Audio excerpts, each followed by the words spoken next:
दोस्तों, स्वागत आप सबों का बिहार एसटीईटी और बिहार शिक्षक बहाली से संबंधित आज के जो सभी प्रमुख खबरें हैं उन खबरों को लेकर के आज आपके सामने पुनः एक बार इस वीडियो में सबों का स्वागत है। और बिहार एसटीईटी को लेकर के सबसे पहले अगर हम बात करें तो कल 2 तारीख जो कि 2 जून को ट्विटर कैंपेन का आयोजन किया गया है। सबसे पहले उसको लेकर के थोड़ी ब्रीफ इन्फॉर्मेशन दे दे कि जो लोग पार्टिसिपेट अभी तक इस वीडियो के थ्रू या चैनल के थ्रू नहीं किए हैं तो आप लोग सभी लोग जो है कल के ट्विटर कैंपेन में पार्टिसिपेट ज़रूर करें।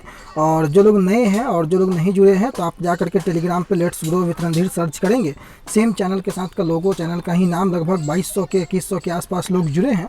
आप जा करके वहाँ पर ज्वाइन करके डिस्कशन ग्रुप में जाएंगे, सारा इन्फॉर्मेशन आपको जो है टाइम टू टाइम आपको मिलते रहेगा। चाहे वो ट्विटर कैंपेन से हो, चाहे बिहार एसटीईटी के रिगार्डिंग कोई भी इन्फॉर्मेशन हो, आपको वहाँ पर टाइम टू टाइम अपडेट होते रहता है। तो ये तो हो गई जो लोग नहीं जुड़े हैं उनके लिए। अब बात होती है कल के ट्विटर कैंपेन को लेकर के।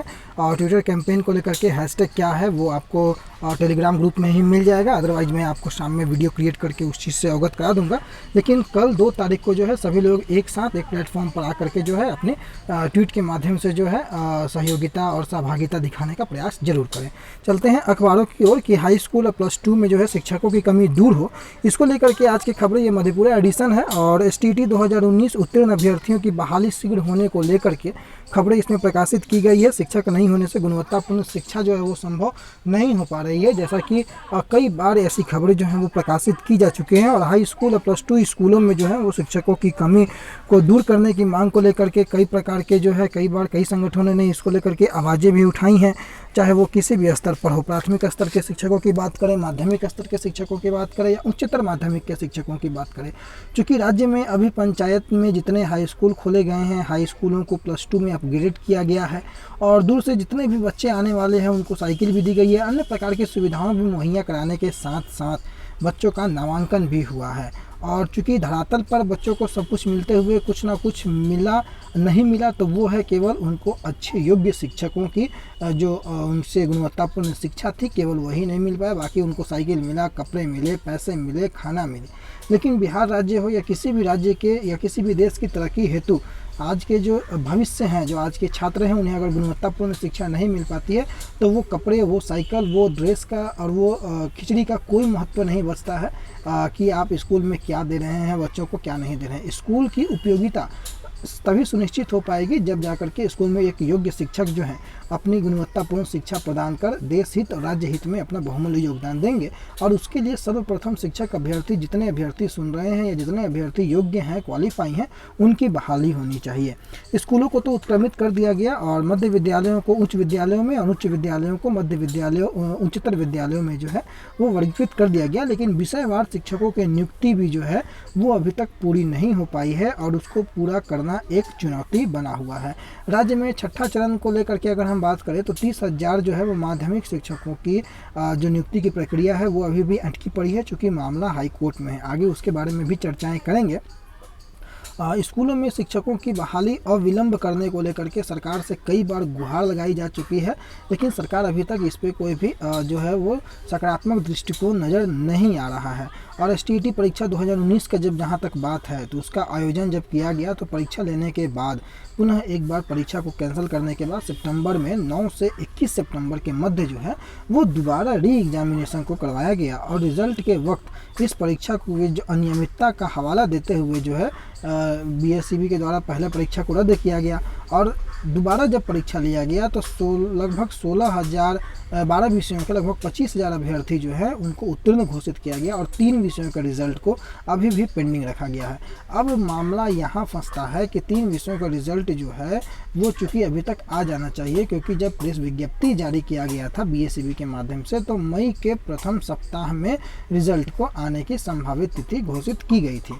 लेकिन चलिए, मई में जो है वो कोविड की स्थिति बहुत भयावह बनी हुई थी अप्रैल मई के महीने में, तो ठीक है थोड़ा डिले जरूर हुआ, लेकिन अब रिजल्ट आपको आ जाना चाहिए। ऐसी पूरी संभावनाएं दिखती हैं कि जून के प्रथम सप्ताह या 10 जून के आसपास जो है वो रिजल्ट आ सकती है। अब मुख्य रूप से 2019 में जो जिन लोगों की एग्जामिनेशन यानी कि एसटीईटी 2019 वाले जो लोग हैं उनकी बहाली पूर्ण होने के पीछे एक बहुत बड़ा अगर जो पत्थर है, मील का पत्थर जिसको हम कहेंगे, तो वो कहीं ना कहीं छठे चरण वाले कैंडिडेट हैं। जब तक छठे चरण वाले कैंडिडेटों की बहाली नहीं होती है तब तक STT 2019 वालों के बारे में सरकार गंभीर नहीं होगी।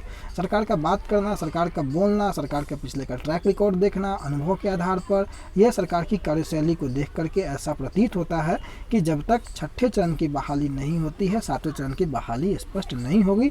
लेकिन पहला प्रायोरिटी है 3 विषयों का रिजल्ट, उसके बाद बहाली जितनी जल्द से जल्द हो सके।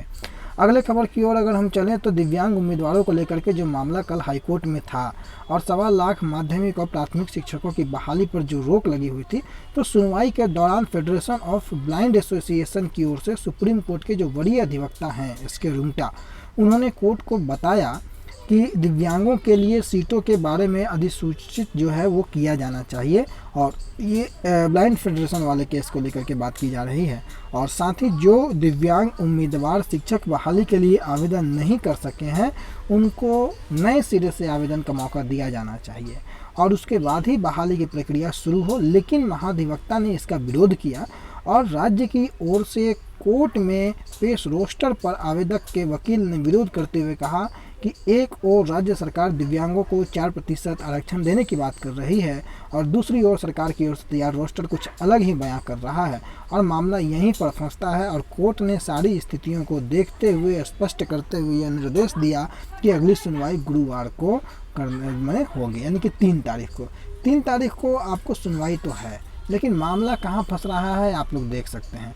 हाई कोर्ट जो है अभी तक सरकार की जो स्थिति है उसको स्पष्ट सरकार ने नहीं किया, उसको स्पष्ट करने का आदेश हाई कोर्ट ने सरकार को दिया।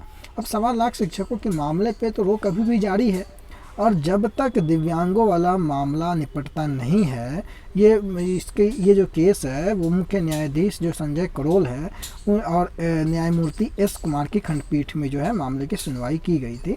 और पिछली सुनवाई के दौरान भी राज्य सरकार के जो महाधिवक्ता ललित किशोर हैं, उन्होंने कोर्ट को बताया था कि सरकार ने दिव्यांगों को कानून के तहत 4% आरक्षण देने के संबंध में प्रावधानों का अनुपालन किया है और सारी चयन प्रक्रिया जो है आरक्षण नियमों का पालन करते हुए किया जा रहा है। अब हाईकोर्ट से बहाली पर तो रोक लगा हुआ है और जब तक रोक हटेगा नहीं, बहाली की प्रक्रियाएं शुरू नहीं होंगी, सरकार के पास बहाना बना रहेगा। और हाईकोर्ट से बहाली पर रोक लगाए जाने के कारण अंतिम चयन सूची जारी नहीं की जा सकी है अभी तक। और उन्होंने कहा कि या तो रीट याचिका के अंतिम परिणाम के अनुसार राज्य सरकार को जो है वो नियुक्ति को अंतिम रूप देने की अनुमति दी जाए, या तो वैकल्पिक तौर पर 1.25 लाख पदों की 4% सीटें जो हैं वो दिव्यांगों के लिए सुरक्षित रखने की अनुमति दी जाए। अब मामला यह है कि दोनों पक्ष अगर आगे अपने से एक कदम आगे पीछे नहीं करेंगे तो मामला तो फिर वहीं पाट का पड़ रहेगा। तो कुछ फेडरेशन वालों को, कुछ सरकार को, दोनों तरफ से कुछ अपना गंभीरता दिखाते हुए मामले का निष्पादन करने का प्रयास करना चाहिए। मामले पे अगर लगातार प्रश्न चिन्ह खड़ा होता है तो हाईकोर्ट जब तक सारी वस्तु स्थिति नहीं समझेगा, दोनों पक्ष का काउंटर बार बार जब तक माननीय हाईकोर्ट के समक्ष नहीं जाएगा, सारी चीज़ें स्पष्ट नहीं होंगी। क्योंकि कोर्ट जो है केवल उन्हीं चीज़ों का संज्ञान ले सकता है जो मैटर आपको उनके समक्ष जो है संज्ञान में लाया गया है। अदरवाइज कोर्ट दाहिने बाएं कभी नहीं जाने का प्रयास करेगा और कोर्ट जब तक दोनों के काउंटर से सेटिस्फाइड होकर के किसी एक अंतिम निर्णय तक नहीं पहुंच जाएगा, तब तक डिसीजन नहीं आएगा। कई साथी ये कहते हैं कि आखिर इतना डिले क्यों होता है। जब टेक्निकल टर्म यूज हो जाता है, कोई टेक्निकल पेंच फंस जाता है, तो कोई भी जो है जुडिशियरी का प्रोसेस होता है कि मनमाने ढंग से निर्णय नहीं दिया जा सकता है। कोई भी ऐसा पॉइंट नहीं होना चाहिए कि जिससे किसी भी पक्ष को नुकसान हो। क्योंकि कोर्ट जो है वो एक निष्पक्ष रूप से किसी भी केस की सुनवाई करने के लिए बाध्य है। वो किसी का पक्ष नहीं ले सकती है हाई कोर्ट, चाहे वो सरकार का, चाहे वो किसी अन्य पार्टी का। यही हाई कोर्ट की जो है वो परम उद्देश्य है। अब मामला जब तक दोनों के बीच में ये जो उठापटक चल रहा है, दोनों आपसी सहमति से जब तक किसी चीज़ों को लेकर के सहमत नहीं होंगे, तो कभी ये काउंटर, कभी उनका काउंटर, कभी उनका विपक्ष का सवाल, कभी पक्ष की तरफ से अपना काउंटर, यही काउंटर होने की पूरी संभावनाएं होती हैं किसी भी केस में।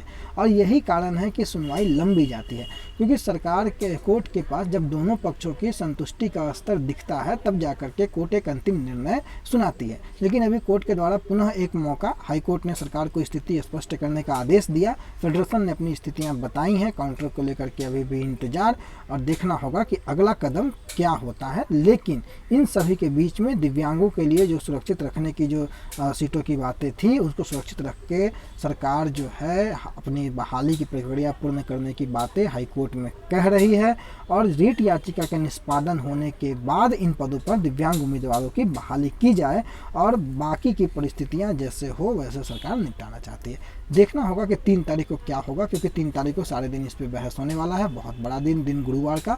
आप सबों की भी टकटकी निगाहें इस पर टिकी हुई हैं, हमारी भी निगाहें जो है कोई भी नतीजा निकल करके आए, ऐसे सभी की उम्मीद के साथ हमारी भी उम्मीद है। तो उम्मीद होगा कि 3 को कोई नतीजे पर माननीय हाईकोर्ट पहुंचे और कोई स्पष्ट निर्णय जो है वो छात्रों के हित में आए। और जहां तक अब अंतिम चरण पे मैं आपको बता दूं, कल के ट्विटर कैंपेन को लेकर के शाम में वीडियो क्रिएट करके मैं हैशटैग आपको बता दूंगा और सारे लोग एकजुट होकर के आप लोग उस कैंपेन में हिस्सा ले अपनी बातों को सरकार तक पहुंचाएं। फिलहाल के लिए इतना ही, अगले वीडियो में पुनः मुलाकात होगी। तब तक के लिए अपना बहुत ख्याल रखें और कोरोना से खुद भी बचें, लोगों को जागरूक भी करें। धन्यवाद।